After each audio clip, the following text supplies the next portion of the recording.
Good morning and welcome to The Early Bird, the podcast where we sit down with local entrepreneurs most of the time right here in Center Wellington. Now today is a bit of an exception to that rule, where we have local entrepreneurs who sit down and share the journey that they went on to start the business they have today. So right now I am sitting with Stephanie. Thank you, Stephanie, for sitting and joining us this morning. Thanks for having me. No, it is my pleasure to have you. Thank you for driving so far away. The 20-minute commute was truly...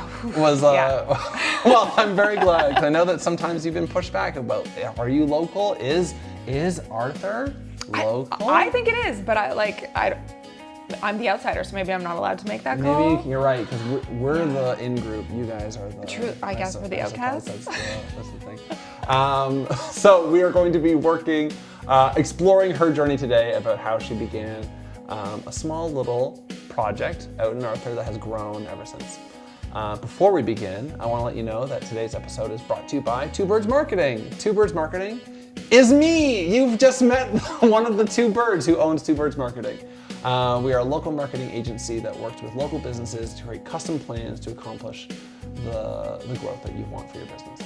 If you want to sit down and book a time to chat, please reach out to us on our website, twobirdsmarketing.ca, or just message me on Instagram. Okay, let's get started. Hello. Oh, okay. So you've seen a few episodes. I have, yeah. That, I have to say, Yeah.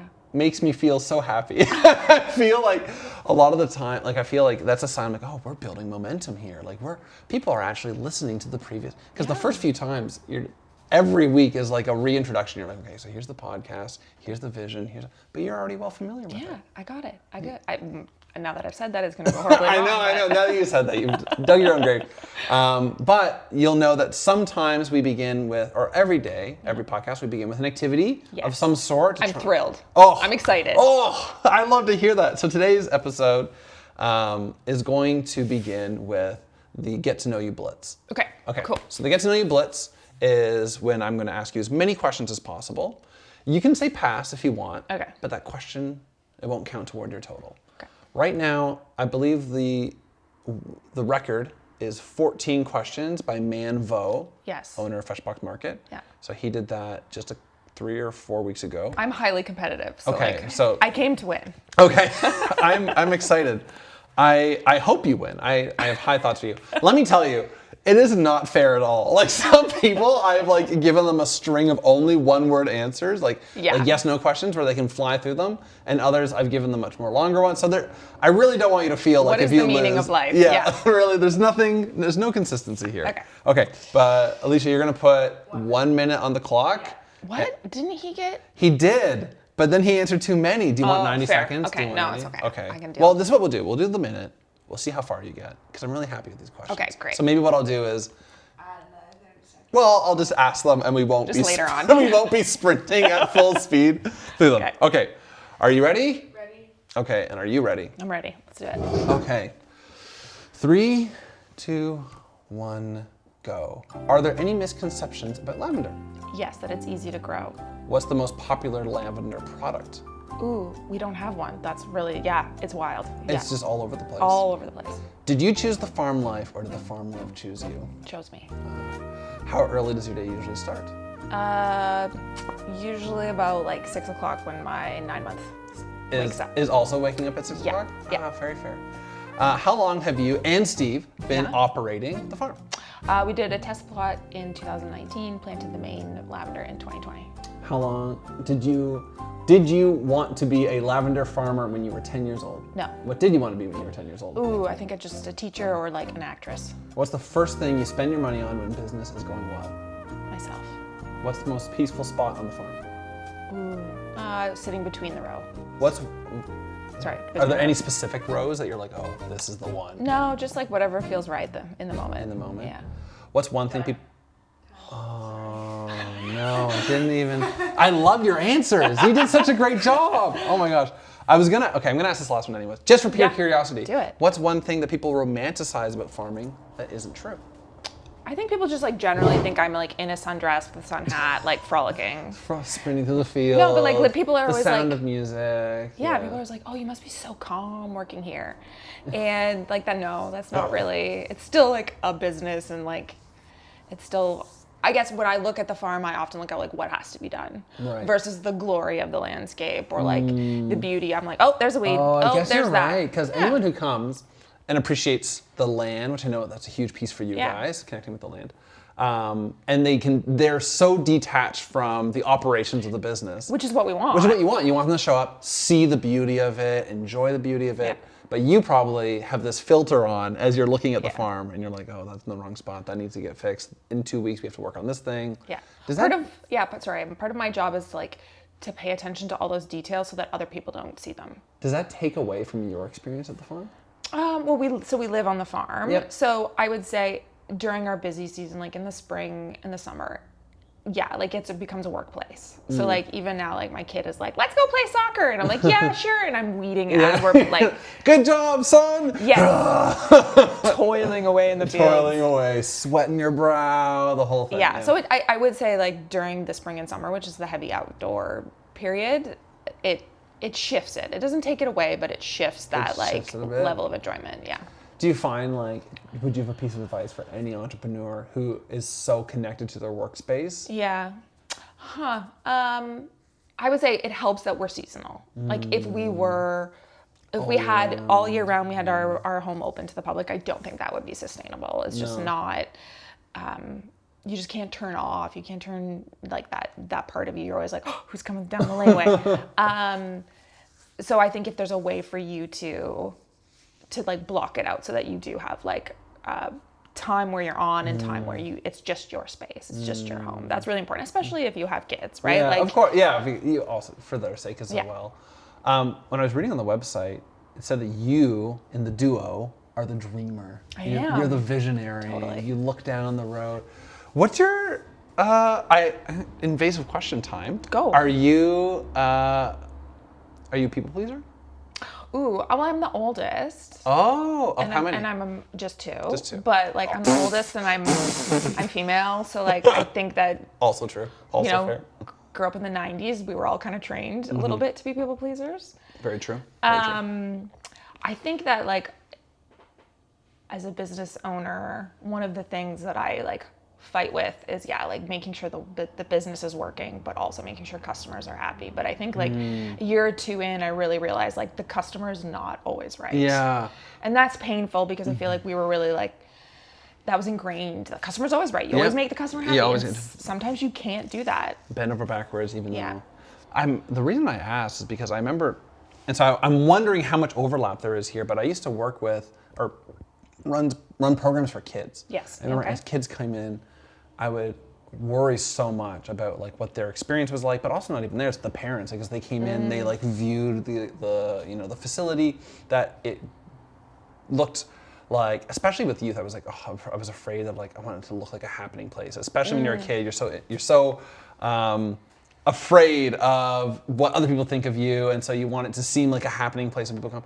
Do you get like anxiety when people are coming, like so the whole people pleaser thing? Yeah. When people come to the farm and you're like, oh, no one's here yet, or like, oh, like they're the first to arrive, or like, I think that like I didn't weed enough. I think I try to create a space that when the right, like if the customer is right fit for us, they'll see the value. And I know that, like just like any business, not everyone, Tullamore's not going to be everything for everyone. But when people come and see the vision and see the space and feel what we are hoping they're going to feel, then you know that's the right, like the magic has happened. Yeah. And if someone is coming and sees the weeds, I realize like they would see the weeds whether I had weeded for hours.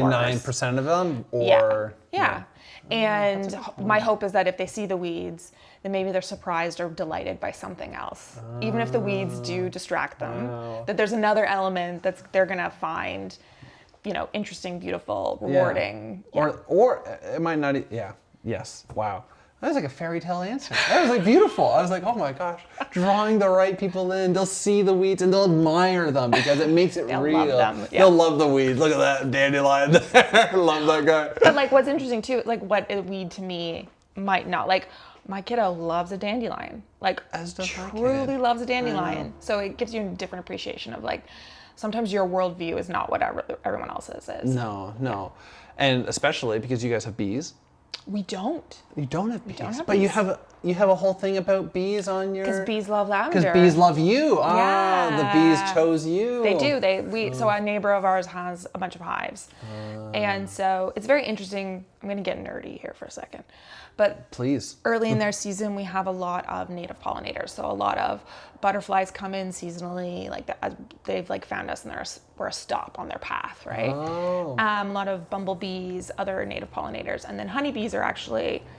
they're not native. So when they come, it pushes out all of the other native, like, solitary bees. Really? So there's just like this, like... there's like bee drama. There is a lot of bee drama, yeah, No that people way. don't realize, yeah. I didn't. So the honeybees are, like, fairly dominant or aggressive in comparison to, like, a soft little bumblebee that's like doing I was about its to thing. ask cute questions about honeybees, but now I feel like I'm supporting the bullies of the world. People love honeybees, but yeah, I know very most little. people love honey, right? So Yeah. Oh, I'm sorry. No. Well, let me ask my honey question I'll anyways. try. All right. Yeah. Well, okay. Forgive my ignorance because I am not yeah. the most educated lavender person in the world. But my understanding is that bees, their honey can change flavor based off the kind of flowers that Yes. they're gathering their pollen from. Yeah. Is there lavender honey? Like, is that... Most people, when they make lavender honey, they actually infuse lavender buds into the honey. So we have that. So lavender, when it comes out in honey, is very much a sub-note. So, like, for example, our neighbor's honey comes out with really strong, like, buckthorn, which is almost like kind of a spicy, woody flavor. Ooh, Yeah. sounds like it'd be good for pizza. Yeah. Oh, it would be, yeah. You can have that one for free, neighbors. You're welcome. Or like I know another lavender farm who's fairly local, Hereward. She does one, but other things come out, like the sunflower comes out over the lavender. Just lavender's kind of like just a sub-note. It's like much more. That's very interesting. Yeah. Very interesting. I feel like this is so, I know, I'm like, I love that. I'm like, let's just talk about bees and lavender for a while. I've maxed out my knowledge. Yeah. One of the questions I had here, I don't know if I wrote it and we didn't get to it, or I just didn't end up putting it in there, but was like, what's one thing you could talk about for hours at the drop of a hat? But I was like, what a ridiculous question, because it probably is lavender. But then I thought, maybe I'm making a presumption. Maybe it's not actually. I feel like, I could talk about lavender and go nerdy really fast. I love just like talking about general emotions though. Talk to me about your feelings. I could do that for hours. Do you feel like you've missed a calling to become a therapist? No, because I feel like I'm too emotional. Oh, So, yeah. You're just weeping with them right in Yeah. the call. They're like, do you have any advice? No. Yeah. Oh. So. Okay. Because the podcast is the early bird that celebrates the entrepreneurial journey, I do need to refocus our attention. Although I've been loving this, but we'll get more of that as we go through. But yeah, walk us through the journey, because obviously there was a time where this was nothing but a dream or an idea, and now you operate a lavender farm. Yeah. 10-year-old you would have been so confused. I'm not a teacher or a dancer or something. Well, I think that's part of like why my journey is the way that it is because 10-year-old Stephanie didn't see anyone doing what I'm doing now. Like, no, A, so lavender true. farming didn't exist. B, female representation didn't exist. Very true. I grew up on the farm that I farm on. You grew up at that farm? I grew up there, yeah. And you still didn't choose farmer for 10-year-old? You didn't look at your family on the field and say, that's my future? No, because my dad was a dairy farmer and I did not want a dairy farm. And that was really like, all I saw around was like big crops. So like, I wasn't really interested in machinery. I didn't want to work with animals. So like that just was not a path. I was a very creative kid. I'm still a very creative, like artistic person. And so I didn't see that in agriculture. Yeah. So I also wanted to get out of my small town and I went to University in Toronto for fashion communications. Really? Yeah. Was that in the downtown? Yeah, it was Ryerson, which is now Toronto Metropolitan. Oh, you now go to. Do you have any strong feelings about the name change? I think it makes sense why they did it. My sister also went to Ryerson and she was like, yeah, it makes sense. But I think it's just like, it makes sense for that university. I loved my time there. I think my program was awesome, but by third year I was like, there's no way I'm working in fashion. There's no way. There's too many like true Devil Wears Prada moments. Oh no, yeah. But you felt like, just have to finish the degree though. Yeah, I loved the content. Yes. So it was very much just like all about communications, all about marketing, entrepreneurship, that kind of thing. Okay. So I knew I wanted to work in communications, so I ended up working at a couple different places, but for about 11 years or was it 12? 12 years at the University of Guelph in the Ontario Agricultural College. So I was kind of like immersed in learning about, talking to all these cool people who were doing interesting things in agriculture. And so it kept like, I just kept having this feeling of like, oh, I wish I was kind of doing that, or oh, I wish I could create something like that. So it was like, if I was going to farm, if I was going to move back to the farm, like what would that look like? What would be a good crop? What would make sense from a customer perspective, from my skill sets? And I just like kept coming back to lavender. That's interesting. So there was almost 12 years of percolating. Oh, more than that. More than that. Well, I graduated in 2008 from university, and then started the farm in 2019.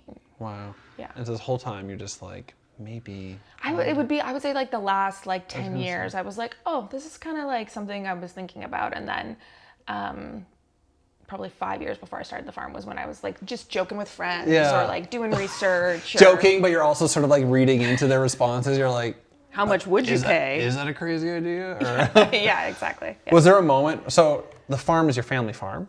Yes. So this whole time were your parents like, please take the farm? Like, no? Yeah, like I grew up also with like the narrative of like, you won't make money farming.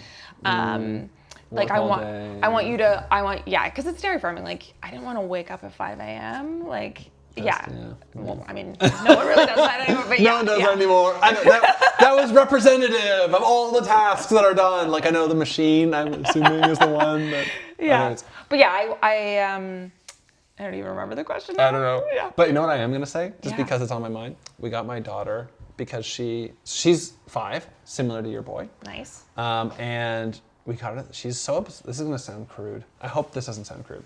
She's obsessed with boobies right now. Okay. And so she's, very curious, you know what I mean? So we got her this book called like, I Love Boobies. Okay. And so it goes through all the different mammals and like different types. Anyways, but when we get to cow, it's like some like boobies are like, are this shaped and whatever. And she's like, is that where, because there's a little farmer on the page. And she's like, is that where milk comes from? And we're like, yeah. She's like, boobies make milk? And we're like, yes. That's actually the point of them, actually. But anyway, sorry.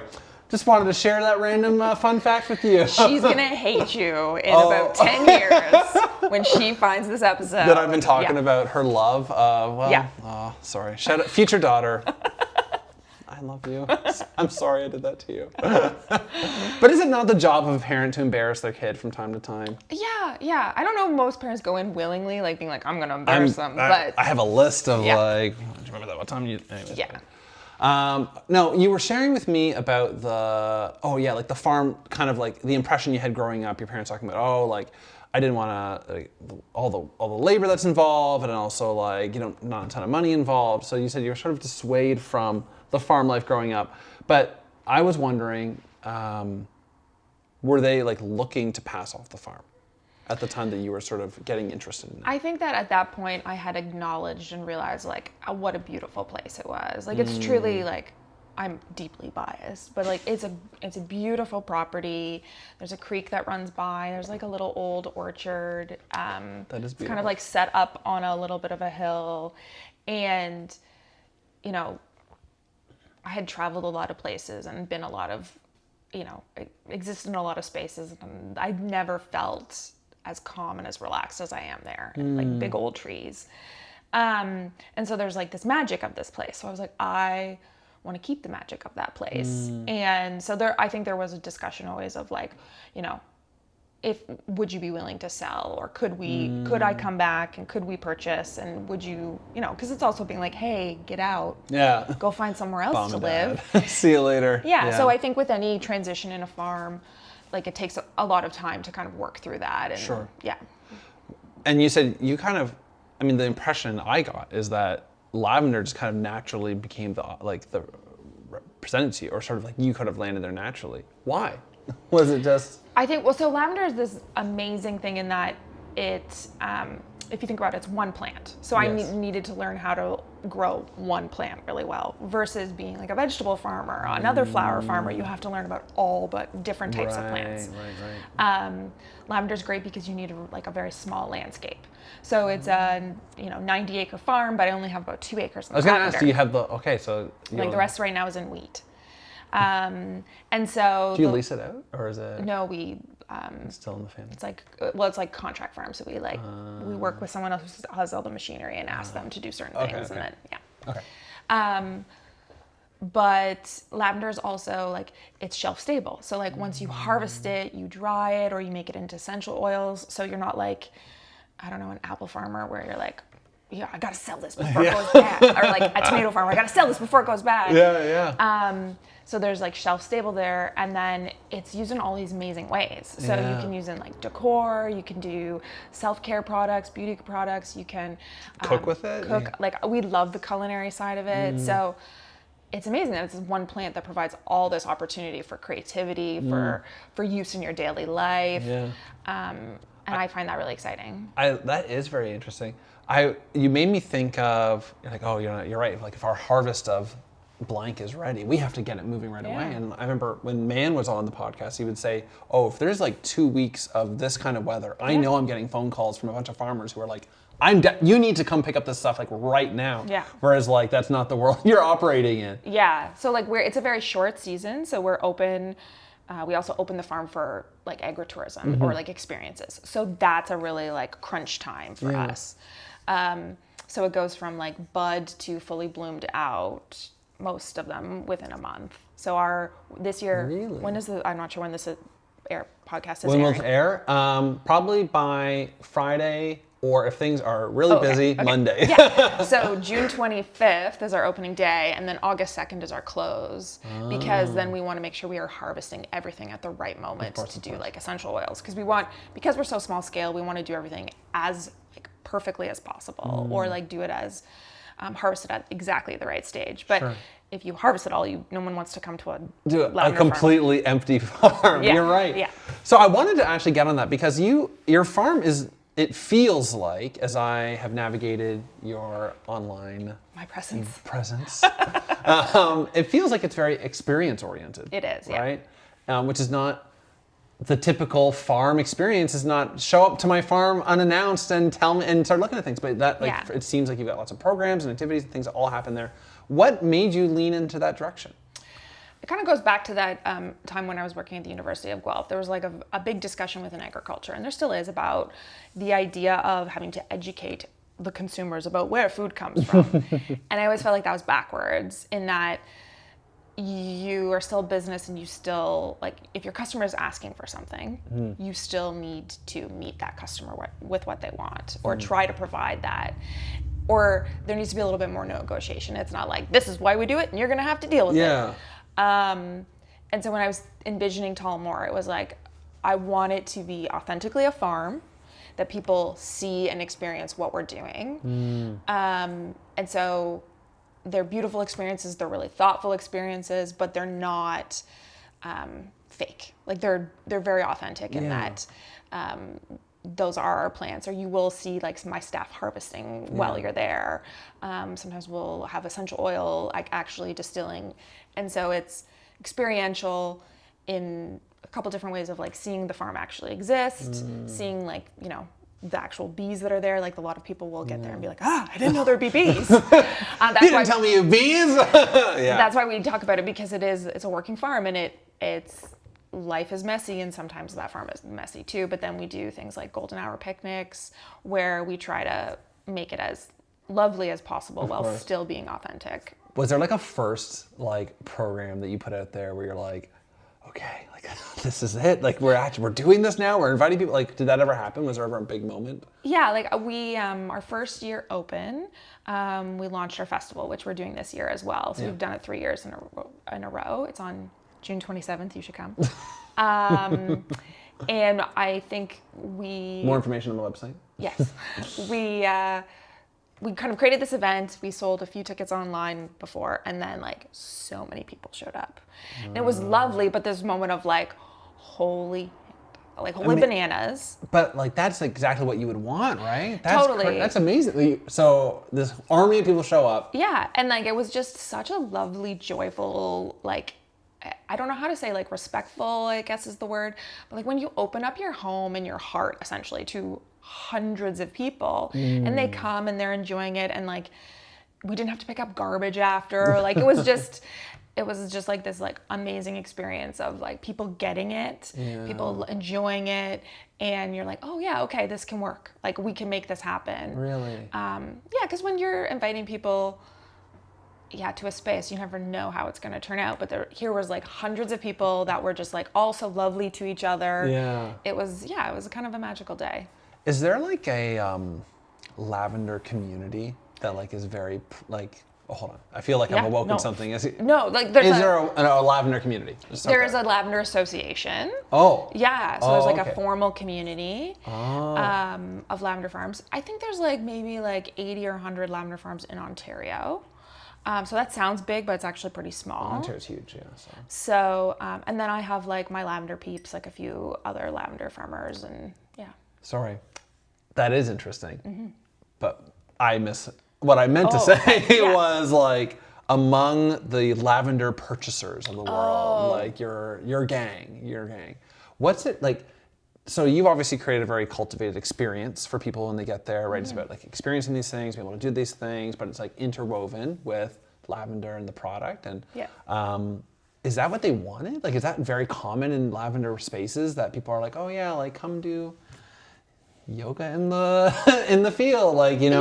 Or is that something new you were trying to bring to the space? There certainly are other lavender farms that are doing it in different spaces, and I think that there is like lots of different groups that lavender farms speak to. So there's like a wellness, self-care, people who are just like interested in like, self-care and like caring for themselves. Sorry, as I touch the mic. That's okay. Sorry. And so a lavender farm like provides them a space or an outlet for that. Or there are people who just like love lavender. And so the idea of coming and experiencing like local lavender essential oil is very different from imported or like the mass manufactured essential oil. But then you also have people who are just like to be outside, or like local moms who want something to do with their kids in the summer. Like the space and the farm and the business, we've tried to structure it so that like a lot of people can see themselves accessing it or enjoying it. But there are like hardcore lavender people who like come and are like, I use lavender oil every night when I go to sleep. Yeah. Are those people your best or worst customer? No, I'm not. I don't know. We have such a mix and a variety that like we have, each year we run a community supported agriculture program. So this year it's formed as like a season pass holder.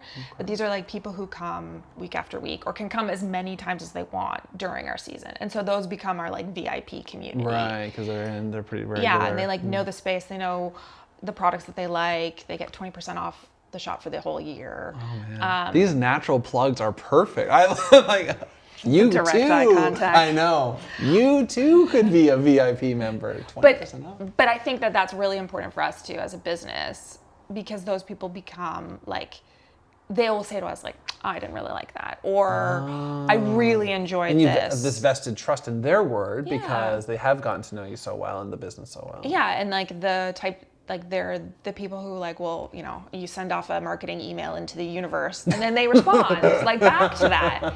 So they're like an invested group that are arm's length, right? They're not my friends that are like, yeah, that was an amazing, that was a great They're gonna hug you up email. no matter what, because that's their job. That's what friends are for. Yeah, right? exactly. I think so. Yeah.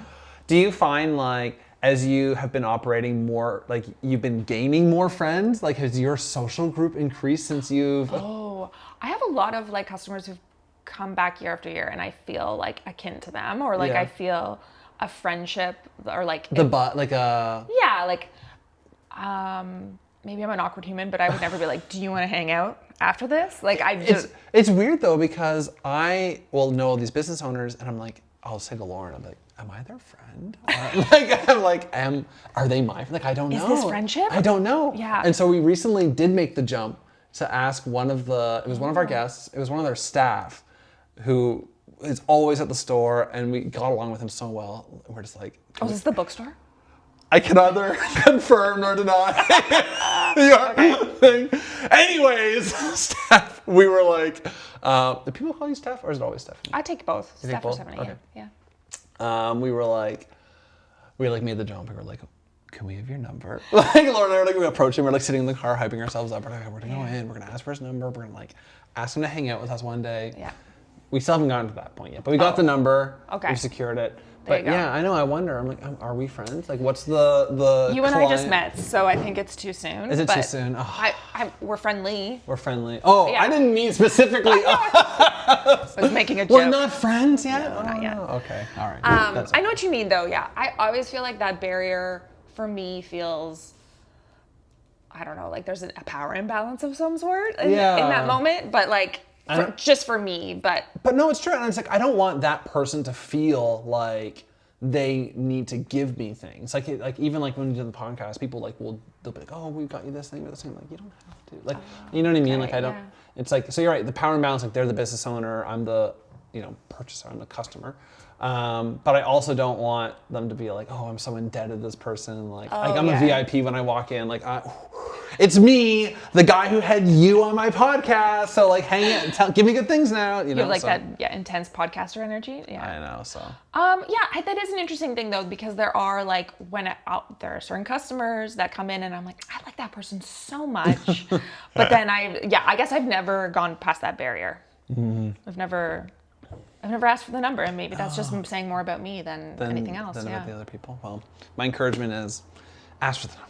Ask for the number. Make the leap. Make the leap. So you shared before, you're the dreamer. Mm-hmm. Your husband is the doer. How would you describe that relationship? I'm also the doer. I do as well. I do things. I do stuff. So he has a full-time job. Mm-hmm. So he's like the person where I'm like, there's something super, super heavy that I cannot lift myself. Please, Steve. Yeah, please come help.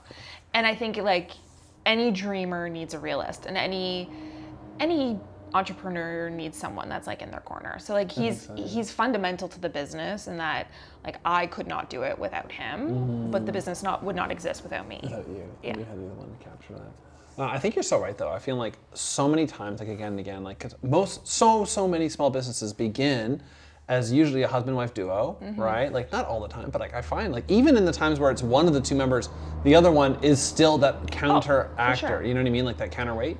And it is almost always one person who's very much like the visionary. They see like, oh, this is where we're going to be in 5 years. And then there's often the one who is like the more practical, like what is the challenge of today? Don't get ahead of yourself. Like let's just deal with the work that's ahead of us. So I don't know why. Does nature just naturally bring us together? Yeah, maybe. Maybe there's just like certain like entrepreneurs are certain types of people, and they drawn to. And yeah, maybe there's like something there, or maybe it's just like that person loves us, so they have to support us. Like there's no choice. Like they've invested too much already. Yeah. Mother of my children. Can't at this point turn around.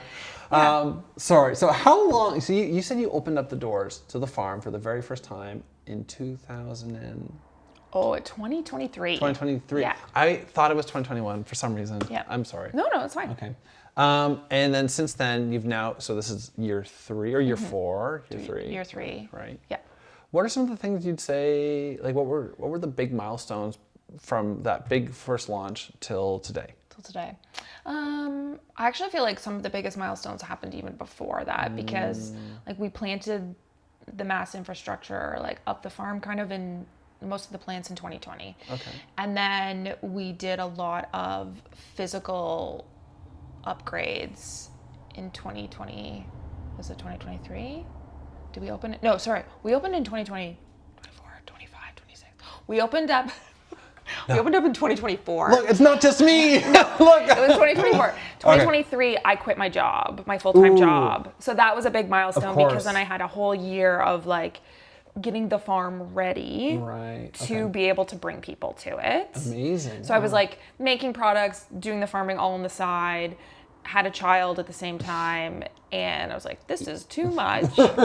So then I had a year of just trying to get things like up and running. And then 2024 was when we were ready to open. And then we had 2025 was a season, but like it's interesting when you are living life aside a business, like people don't see that, but well, they would have seen it last year, but I was very, very pregnant and had a rough pregnancy. So I was really sick so it was like sweaty, hot. There's, people stumbling out on the farm. Hey guys. But like legitimately, I Yeah. was like, I can't give tours because I could just like was so out of breath. Oh Yeah. no. Oh shoot. So it was like lovely, but it was almost this like year of like, not a pause, but it was like my job is to not let Tullamore die. Yes. Like that, I needed to like Let's squeak by. have a child and like keep this going. And so that for me, that's like actually a milestone of like we still That is a opened. I was milestone. still like we had at one point there was at the very end of our season for a different reason, a photographer came out and like I had literally just vomited and he was like, can you go pose like that? And I was like, yes. Like it was just like out of breath, but like Yeah. sometimes like business is just like showing up and getting through it. And Yes. so I'm really excited for this year. I have a 9-month-old, but my husband is taking parental leave so that I can open the farm and So I now can you're be fully there. Yeah. So, Wow. So that's like Tullamore would not exist without him. We would not be open if he didn't take that parental leave. How much of but that brings to a good question. How much of, do you think, being an entrepreneur is showing up, I'm 100%, this is it, we're going to make this happen, versus just getting through the day? Ooh, I'm not sure about the percentage, but there's a good mix of that. I know, it's hard to put a number on it, but I think grit in general is so required. yeah. Because like for every win, it feels like there's 3 little losses, I feel like. That's very true. And so it's just like That's very true. optimism is really important. Like,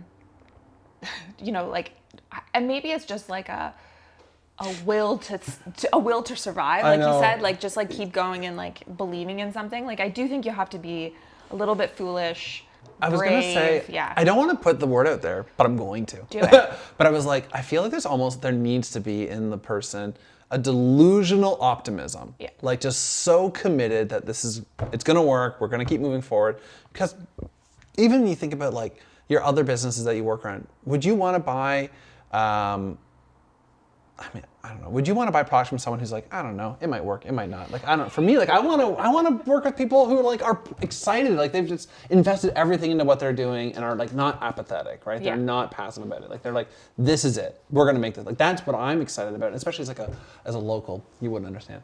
And I walk into the store and I see the owner and they're so into what they're doing. You know what I mean? Yeah. And so I find like for me as a small business owner, I'm like, oh, like. I think that's me. Like I want to be that person, like the delusional optimist who just thinks it's gonna work. Yeah. I think there's like delusional optimism with a background in strategy. Like, Yes. but you know what I mean? Yeah, Like yeah. they're I want to say like the first couple of years it was like delusional optimism. Like, yes, I can do this. Like, and then it kind of, you're like, oh no, You I learn have so to, much, I have to yeah. look at QuickBooks. I have to think about cash flow. Like, hate cash flow. Hate cash flow. try running a business where like 80% of it is like in 6 weeks. That's bonkers to me. Yeah. That's crazy. Yeah. So I guess like very practically, you probably get like all your funds, like it must be like 80% or something. I'm just gonna throw it Yeah. out there in this very short period of Yeah. time.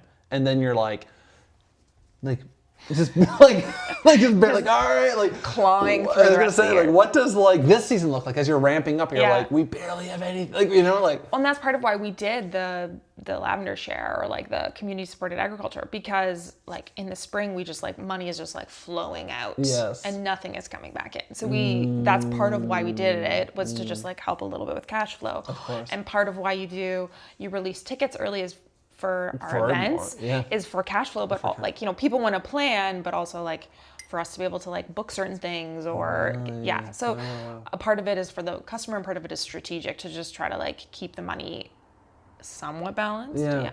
Is there ways, like even as you look towards the future and you're thinking like, okay, no matter what we do, there's always going to be a January, February. There's always going to be the cold of the winter Yeah. where nothing's flowing. Nothing's flowing then. Yeah. Where you're looking like, this is the strategy to supplement cash flow in that time. You're like, no, that's just the industry. That's just what we have to live in. I think a lot of it is just like you squirrel away. If you have some, you squirrel some away so that you can exist. And yeah, just like I also treat January, February for me as my break. Like part of why I wanted to be a farmer and to be an entrepreneur was to like create my own schedule to some degree. But it's not like a daily create my own schedule. There's a little bit of flexibility, but a lot of it was, okay, I want to have like a chunk of time where I'm like, it's downtime. So you just kind of acknowledge that and like, okay, I'm on an unpaid leave for 2 months. I know. Yeah. It's like you must be looking at teachers with every summer off so jealously, like, oh, you get the good months where you get to relax.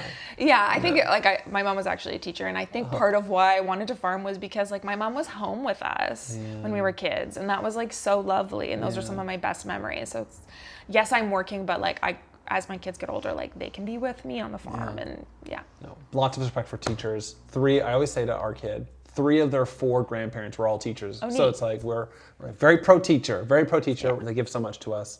And we'll leave it at that. Okay. I really have loved this conversation, but we are wrapping up towards the end. Before we usually have an ending. If you've seen the podcast, Yes. you'd be in a way of ending things. But I have to ask you, just out of pure curiosity, if you look back at when this first became a percolated idea, when it first took form in your mind, you're like, okay, this is what we're going to do. Would you be happy with where you are now? Oh, for sure. Yeah? Yeah, for sure. You think it's like, we've done it. Yeah, like I think when you first think of the idea, you're like, wouldn't it be cool? And then you kind of like, that dream evolves and you build upon it. And like, just the fact that I even did it, like I literally quit a dream job. It was like, I had people say to me like, I'm concerned for you. Like, are you sure you want to do this? Like, this is... No, but actually, like, pulling me aside and being like, are you okay? Because it was such, like, seemingly a risk. And so I'm just, like, proud that I did it and that I'm still doing it and that it's a business that I'm proudly associated with and that it's bringing joy to people and that it's doing good things for the land. Like, yeah. Also, 10-year-old Stephanie would be like just aghast with how cool I am. Wow, what a cool person. She's so cool. Was 10-year-old Stephanie really cool herself? No. And I'm not cool. You're so cool. You're on a podcast. What the? True. I only have cool people on my podcast. You're right, Jefferson. You're right. You know, a question I ask myself all the time, so this will be the last one before I make you spin our wheel, is if it were all to end today, would you still have been happy with what you've done? Totally. Yeah? Yeah. Oh, yeah. I think that anyone who's like following their dream, tried it, did it, like not like live with no regrets because like everyone lives with regrets, but yeah, I'm just happy that like I did it and that I created something that I'm proud of. I would hope that it wouldn't end tomorrow, but if it did, I'd be happy. I also would hope it doesn't end tomorrow. Yeah, thank you. Thank you so much for being on the podcast. Yeah. We end all of our episodes with the Wheel of Big Questions. I'm excited. I know. I hope you're ready. I've told this story to every guest, and so I'm going to tell you now. I remember I bought this thing for like a totally unrelated reason. Oh, amazing. A while ago. And for date night, you were just like, let's get a wheel. Honey, you know what's going to make things more exciting in our lives? A big wheel. No, surprisingly, not for that. And we were like, I remember buying it. Do you ever like make these impulse buy? Like, this is gonna be so good for the business or our friend life or whatever. Mm-hmm. And then you do it and you're like, what a freaking waste of money. what was I thinking? Yep, I do it all the time. Yes. So that was this wheel for me. And so when this podcast began, so then this sat like in a closet dusty for like years. And then like years later, I was like, the wheel. And so now I have to, for just almost to make Jefferson of a few years ago happy with my purchase, we now integrate it into everything we do. So what's gonna happen is you're gonna spin the wheel. And there's a corresponding question to each color. But I've been telling people that one of the colors is kind of like no good because it kind of just asks you, tell us about why you started a business, which is like virtually what we just spent the last hour talking about. So if you get yellow, see that as just spin again. Yeah. Okay, so if you get yellow, we'll just like, you know what I mean? Like we'll probably just do one of those. Okay, all right. That aside, give the wheel your best spin and then... It's not gonna like Wheel of Fortune or not Wheel of Fortune, like, was it on Price of Right where the wheel like went into the crowd once? Did it? No, I don't know. I don't know. Could you imagine? I feel like it was like in the 90s, it like rolled out. So many things in the 90s began. Do you remember, you know what? Do you remember when they said, like, when it felt like when we were kids, like 3D was going to be the next big thing? Everything, Spy Kids 3D, everything was 3D. Oh, Spy Kids was such a good movie. It was good. Yeah. I know, but now, what do we got now? Bluey? No, I'm kidding, I love Bluey. Pretty good, yeah. All right. Okay. Give her a spin. Is yellow just also dominant? You know what? It's not. Oh. I actually think it's like because red, I think, appears the most often. Oh, okay. So I'm pushing. I mean, it did land on an indigo purple that looks very much like how lavender color, when it dries, sometimes we have one variety that looks like that. Yeah. Oh, it was meant to be. Yeah. It was meant to be that you'd land on yellow and you push it over one. Okay, so you're gonna peel off.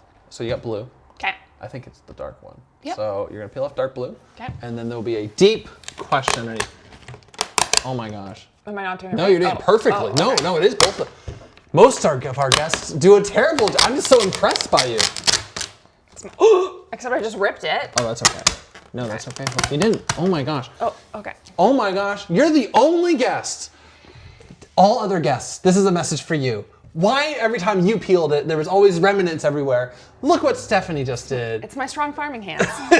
They came in there and they grabbed it all. Okay. Okay. What part of your journey do people not see but has cost you the most? Oh, I think that there is like a deep emotional toll of being an entrepreneur in a way that, like when someone gives you, like there's critique of business, right? There's like totally logical feedback. There's a, hey, I didn't really love this. This product's not for me. But I think that when you are, like sometimes people are just mean to be mean when you're an entrepreneur. Like, I don't know if they've had a bad day and they just like need to take it out on someone, but I think you're just like the stranger. And so like that like deeply hurts because when you're an entrepreneur, you've created something or that you are proud of, you've worked hard on. And like, I'm fine with like legitimate feedback of like, yeah, this wasn't for me. But like some people just come to just Guns be a-blazing. mean. And so like, those are those conversations that like, those are hard because the whole thing is hard. Wow. So I think that's like something that maybe that's like a customer service thing, like that. No, but you're right though, because I think it's like, especially as an entrepreneur, you're the one inserting yourself into other people's lives, right? You're like, here's this service, or here's this product, here's this experience. I'm serving that for you. And then they come, and you're right, like maybe they've had a bad day, or maybe they're just nasty people, you know? But then they, like, and we're putting on the face to be like, oh, really? You know what I mean? Like, You're better than me. It's like in some of those situations, it's just like for me, it's like I'm not willing to let someone like just rip me apart. But it's still like weighs. It still weighs on you, right? It does. So I think that, or like any comment weighs on me. Like I tried really hard to like think really strategically or consider every piece of feedback, and so that takes a lot of like brain bandwidth. And maybe that's what it is. It's like just in general thinking about those comments, understanding, you know, was there validity in that? How could I tweak that? Whatever. Like there's constant revision in your brain. And when you're thinking about things or you're being strategic or you're considering the mean comment, your brain is not able to like think about your kids or figure out dinner or live the rest of your life. Like, so maybe it's an expansion of that, of like when people, when people give mean commentary, that you're still thinking about it years, hours, minutes later.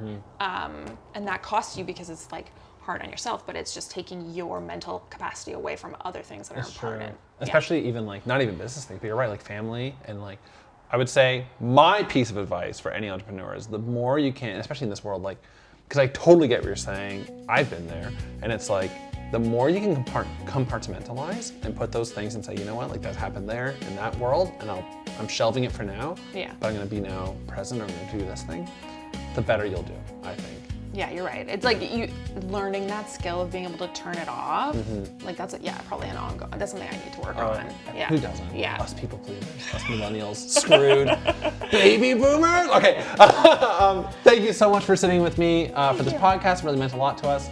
If you want to visit the farm, you should visit the website, which I didn't memorize, so Steph is going to tell you what it is. TullamoreLavender.ca. Where you can learn about all sorts of amazing upcoming events that are happening basically in the next month, so go there soon. And thank you for listening to the Early Bird Podcast.